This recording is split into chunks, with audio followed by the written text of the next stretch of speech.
الله أكبر الله أكبر الله أكبر الله أكبر. أشهد أن لا إله إلا الله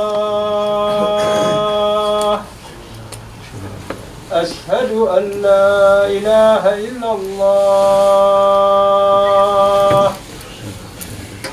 أشهد أن محمد رسول الله أشهد أن محمد رسول الله. حي على الصلاة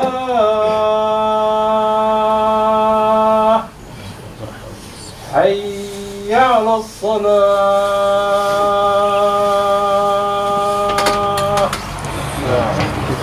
حي على الفلاح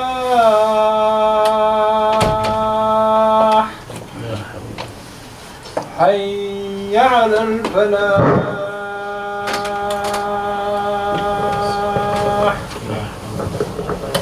الله أكبر الله أكبر.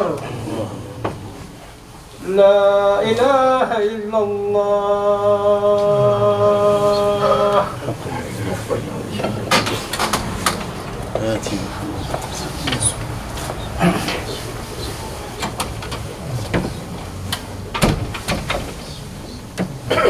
إن الحمد لله نحمده ونستعينه ونستغفره ونعوذ بالله من شرور أنفسنا ومن سيئات أعمالنا.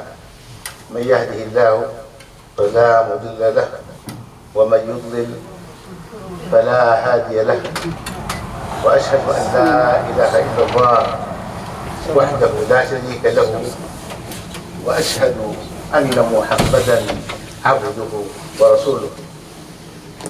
أما بعد فإن خير الكلام كلام الله وخير الهدي هدي محمد صلى الله عليه وسلم وشر الأمور محدثاتها وكل محدثة بدعة وكل بدعة ضلالة وكل ضلالة في النار. يا أيها الذين آمنوا اتقوا الله حق تقاته ولا تموتن إلا وأنتم مسلمون. صدق الله العظيم. يقول مولانا ربنا الله عز وجل في سورة محمد عليه أفضل الصلاة والسلام: ذلك بأن الله مولى الذين آمنوا وأن الكافرين لا مولى لهم. ذلك بأن الله مولى الذين آمنوا وأن الكافرين لا مولى لهم. فهنا إثبات ثم نفي الضد. فلو قال ذلك بأن الله مولى الذين آمنوا لا وضح المعنى، لكن يزداد المعنى وضوحا بنفي الضد. ذلك بأن الله مولى الذين آمنوا وأن الكافرين لا مولى لهم. لا مولى ينفعهم، لأن قد يقول قائل مثلا يثبت لهم في سورة البقرة أن الطاغوت هو مولى الكافرين. الله ولي الذين آمنوا يخرجهم من الظلمات إلى النور والذين كفروا أولياؤهم الطاغوت. لكن ما يفعل بهم الطاغوت يخرجهم من النور إلى الظلمات. فهناك ولاية لهم لكنها لا تنفعهم، وهم يدعون من ضره أقرب من نفعه. ولبئس المولى ولبئس النصير. مثل الذين اتخذوا من دون الله أولياء كمثل العنكبوت اتخذت بيتا وإن أوهن البيوت لبيت العنكبوت لو كانوا يعلمون. فليس هناك إشكالية بين الآية في سورة محمد التي تنفي وجود الولي لغير المؤمن، ذلك بأن الله مولى الذين آمنوا وأن الكافرين لا ولي لهم. فليس هناك تضاد، لأن الولي الذي أثبته لهم في النصوص الأخريات لا يجلب لهم خيرا ولا يجلب لهم نفعا. وكلمة مولى من الألفاظ المشتركة، أي تشترك فيها عدة معاني. فتأتي الكلمة بمعنى المعتق والمعتق، وبمعنى المنعم والمنعم، فهي في هذا السياق من الأضداد. قال عبد الرحمن ابن أبي الزناد في تهذيب الكمال في علم الرجال: كان أهل المدينة يكرهون اتخاذ أمهات الأولاد حتى نشأ فيهم الغر السادة علي ابن الحسين والقاسم ابن محمد ابن أبي بكر وسالم ابن عبد الله ابن عمر، ففاقوا أهل المدينة علما وتقا وعبادة وورعا، فرغب الناس حينئذ في السراب في أن يتخذوا يعني الجواري. فسالم هذا هو مولى عبد الله ابن عمر، وعبد الله ابن عمر كذلك هو مولى سالم، أي أبوه من أم ولد قد أعتقها. ويقول الله تعالى في سورة النحل: وضرب الله مثلا رجلين أحدهما أبكم لا يقدر على شيء وهو كل على مولاه. فالمولى هنا هو السيد. فإذا كلمة مولى من الأضداد، يعني تطلق على المعتق والمعتق وعلى المنعم والمنعم عليه. والله جل جلاله هو مولى البشر كافة وقاطبة ولاية عامة يتولاهم بتدبيرهم وإنفاذ أقداره فيهم، وهو مولى المؤمنين خاصة ولاية نصرة وسند وتأييد. وربنا عز وجل في الوقت ذاته هو المولى والولي الذي يتولاه عباده المؤمنون بطاعته والتقرب إليه. فمدار الولاية كما قال شيخ الإسلام ابن تيمية هو القرب. يقال هذا يلي هذا، أي يقرب منه. وقال النبي عليه الصلاة والسلام لابن عباس: يا غلام سم الله وكل بيمينك وكل مما يليك، أي الذي هو في ناحيتك بقرب منك. ثم قال الشيخ رحمه الله: والولاية ضد العداوة، وأصلها المحبة والقرب، وأصل العداوة البغض والبعد. البغض والبعد. وقد عرفها تلميذه ابن قيم الجوزية في كلمات وجيزات، فقال: الولاية هي موافقة الولي الحميد في محابه ومساخطه. موافقة الولي الحميد، هذا من ترتيب أسماء الله الحسنى: الولي الحميد والوالي المتعالي. قال: الولاية هي موافقة الولي الحميد في محابه ومساخطه. فهذه هي ولاية المؤمن الخاصة المفضية للنصر والحفظ والمعين والتمكين. وقد تجلت في آيات عديدة بالذكر الحكيم: ألا إن أولياء الله لا خوف عليهم ولا هم يحزنون الذين آمنوا وكانوا يتقون. قل لن يصيبنا إلا ما كتب الله لنا هو مولانا وعلى الله فليتوكل المؤمنون.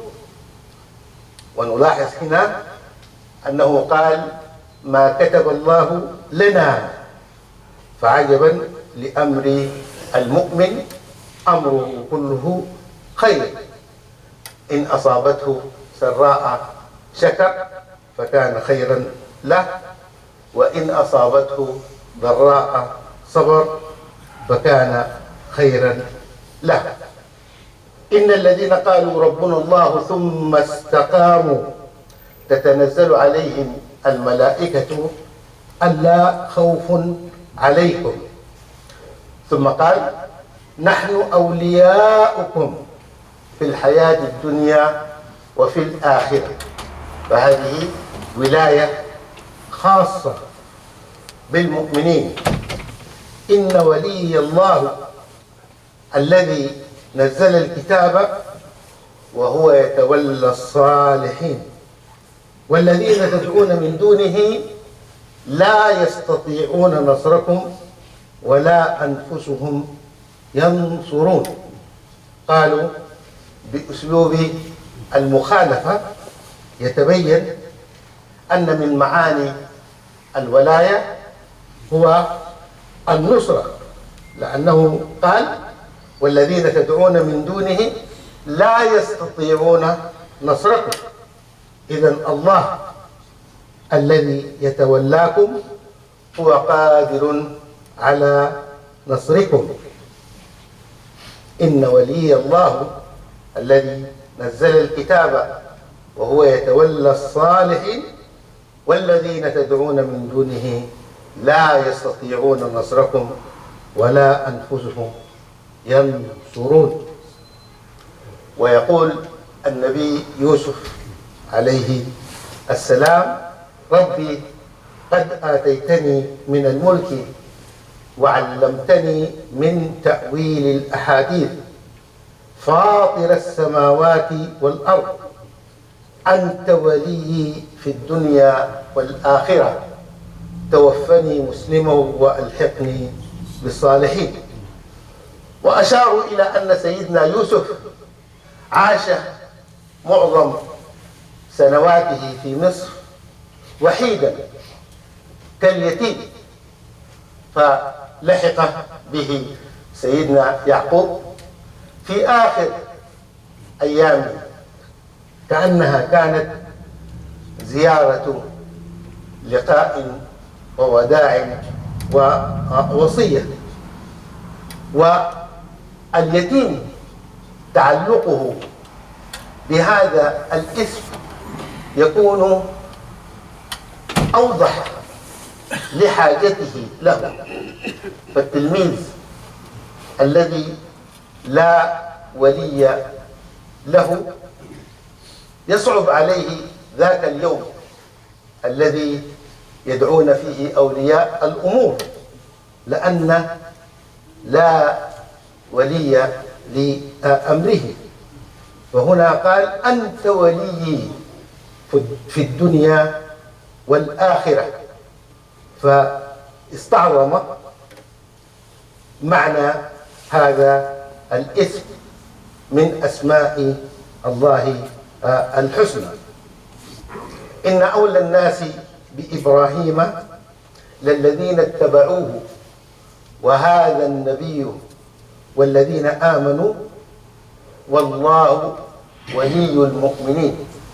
والله ولي المؤمنين. إذ همت طائفتان منكم أن تفشلا والله وليهما وعلى الله فليتوكل المؤمنون.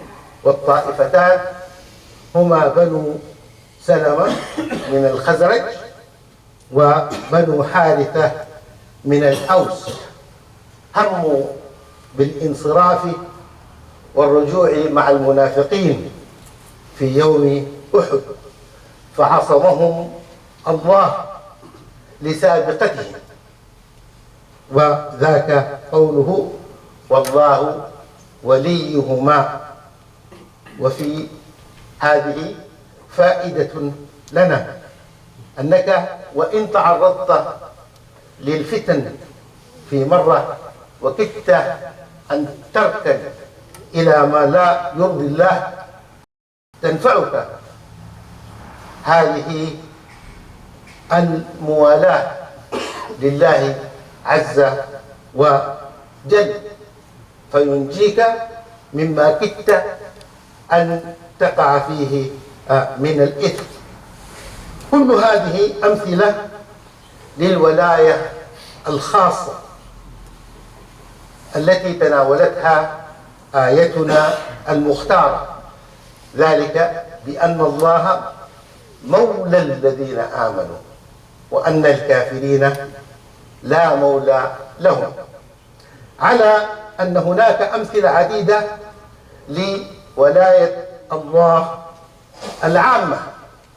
في سورة الأنعام يقول الله عز وجل ثم ردوا إلى الله مولاهم الحق ألا له الحكم وهو أسرع الحاسبين. فهذه الخاتمة ألا له الحكم وهو أسرع الحاسبين هي القرينة التي استبعدت أن يعود الضمير في ثم ردوا إلى الملائكة، لأن قليل من المفسرين قالوا الضمير في ردوا يعود إلى الملائكة، لكن الملائكة لا يعصون الله ما أمرهم ويفعلون ما يؤمرون، وهم ليسوا مناط الحساب والعقاب والثواب والجزاء والجنة والنار. والمعنى يتضح بصورة أكبر في آية شبيهة بسورة يونس هنالك تبلو كل نفس ما أسلفت وردوا إلى الله مولاهم الحق وضل عنهم ما كانوا يفترون. هنالك أي يوم القيامة تبلو كل نفس ما أسلفت، وردوا أي البشر المكلفين ردوا إلى الله من هو الله مولاهم الحق. هذه ولاية عامة تشمل الكل الكافر والمؤمن، وهي على عكس الولاية الخاصة بالمؤمنين. وفي الشورى وهو الذي ينزل الغيث من بعد ما قنطوا وينشر رحمته، وهو الولي الحميد، وهو الولي الحميد. الغيث يعني هذا ينفع الكل، كل البشرية. ومن جماليات هذه الآية الإثبات والنفي، كما أسلفنا أنه أثبت الولاية الخاصة للمؤمنين ونفاها عن الكافرين، ذلك بأن الله مولى الذين آمنوا وأن الكافرين لا مولى لهم، كقوله ذلك بأن الله هو الحق وأن ما يدعون من دونه هو الباطل وأن الله هو العلي الكبير. لو قال أن الله هو الحق لا ثبت المعنى، لكن المعنى يزداد ثباتا ووضوحا بنفي الضد، ذلك بأن الله هو الحق وأن ما يدعون من دونه هو الباطل وأن الله هو العلي الكبير. أقول قولي هذا وأستغفر الله لي ولكم فاستغفروه.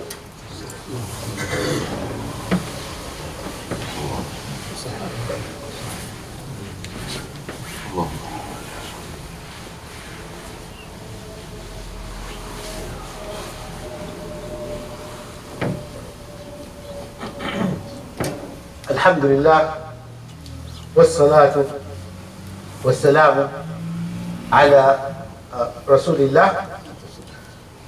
الإمام الطاهر ابن عاشور رحمه الله له لفتات تفسيرية جميلة في قوله تعالى: الله ولي الذين آمنوا يخرجهم من الظلمات إلى النور والذين كفروا أولياؤهم الطاغوت يخرجونهم من النور إلى الظلمات أولئك أصحاب النار هم فيها خالدون.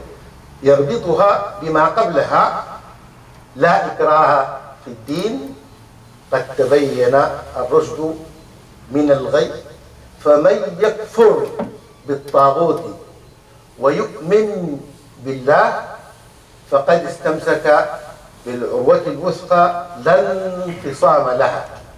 هو أولا يكفر بالطاغوت، مع أن الكفر بالطاغوت متضمن في الإيمان بالله، لكن لوضوح المعنى نفى الضد: يكفر بالطاغوت ويؤمن بالله فقد استمسك بالعروة الوثقى لا انفصام لها. ثم تكلم عن المؤمنين وعن الكافرين وعن ولايته للمؤمنين من دون الكافرين: الله ولي الذين آمنوا يخرجهم من الظلمات إلى النور. ثم سرد 3 أمثلة توضح لنا كيف يخرجنا الله عز وجل من ظلمات الكفر والشك إلى نور اليقين.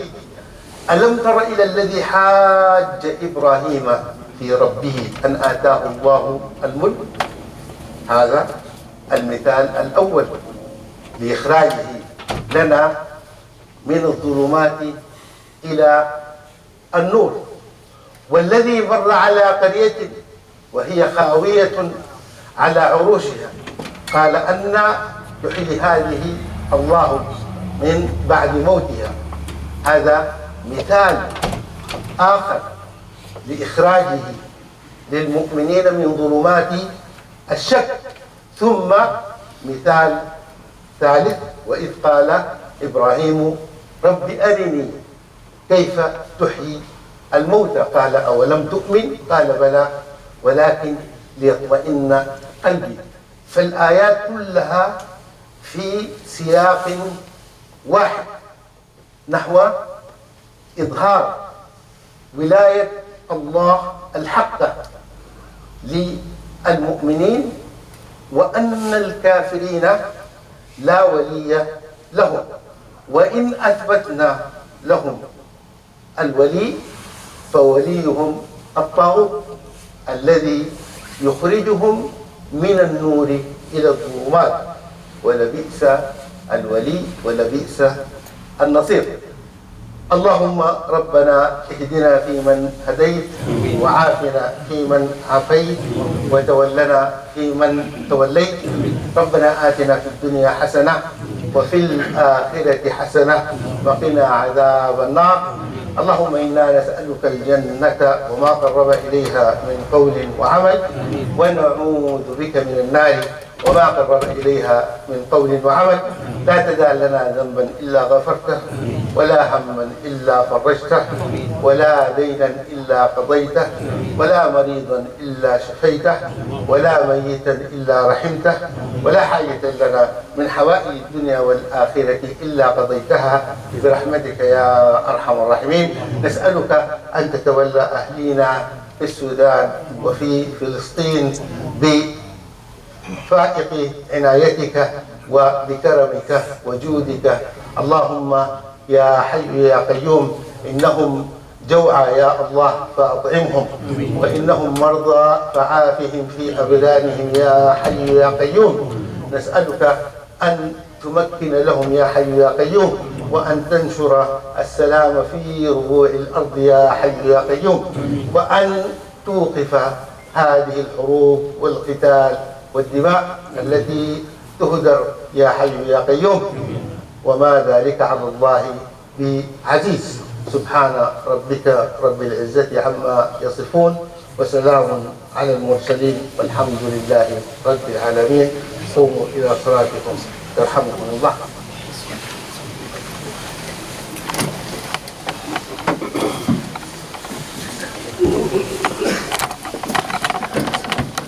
الله أكبر الله أكبر. أشهد أن لا إله إلا الله، أشهد أن محمدا رسول الله. حي على الصلاة، حي على الفلاح، قد قامت الصلاة، قد قامت الصلاة. الله أكبر الله أكبر. لا إله إلا الله.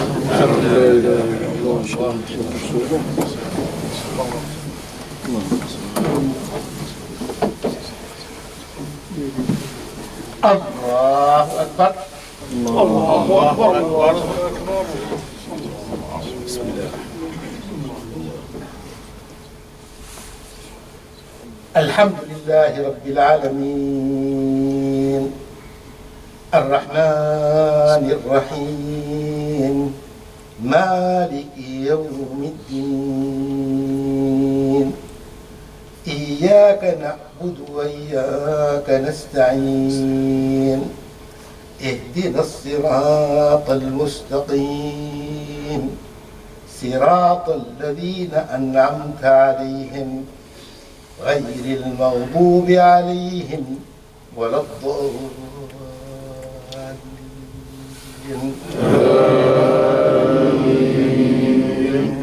أولم ير الإنسان أنا خلقناه من نطفة فإذا هو خصيم مبين. وضرب لنا مثلا ونسي خلقه، قال من يحيي العظام وهي رميم.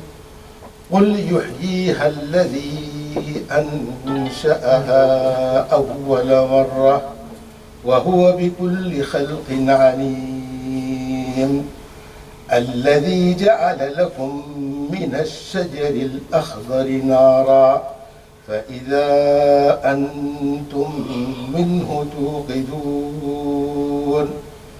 أوليس الذي خلق السماوات والأرض بقادر على أن يخلق مثلهم؟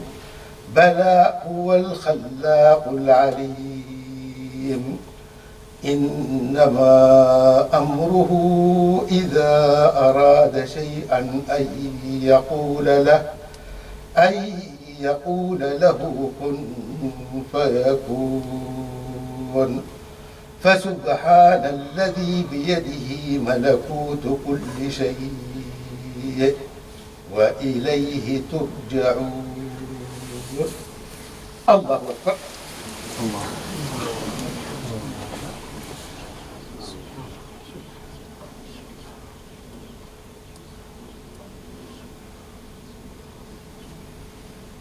سمع الله لمن حمده. الله أكبر.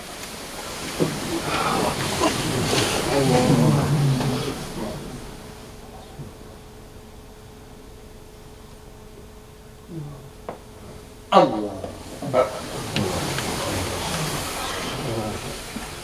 الله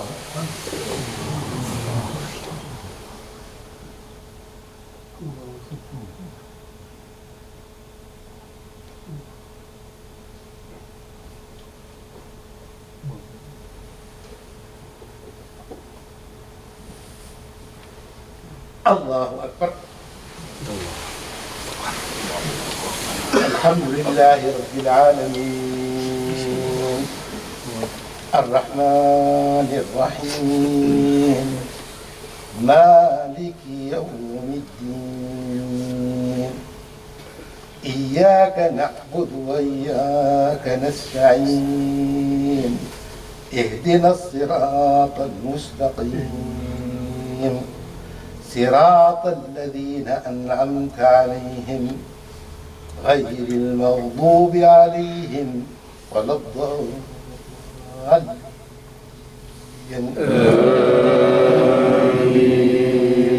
أفحسبتم أنما خلقناكم عبثا وأنكم إلينا لا ترجعون. فتعالى الله الملك الحق لا إله إلا هو رب العرش الكريم. وقل رب اغفر وارحم وأنت خير الراحمين. الله أكبر.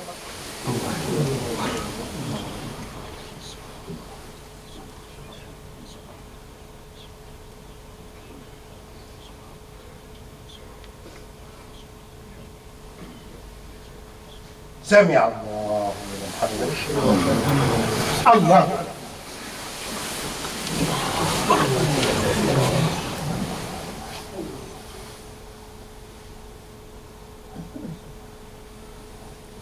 الله أكبر. الله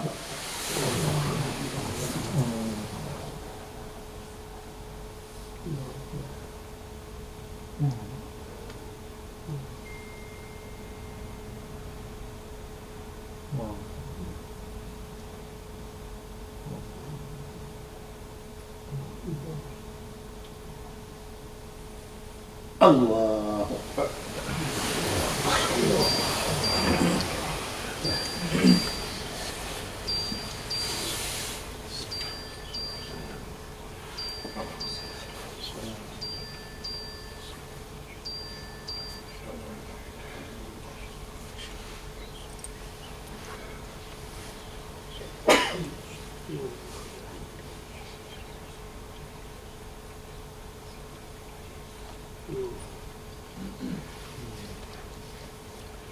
السلام عليكم ورحمة الله. السلام عليكم ورحمة الله.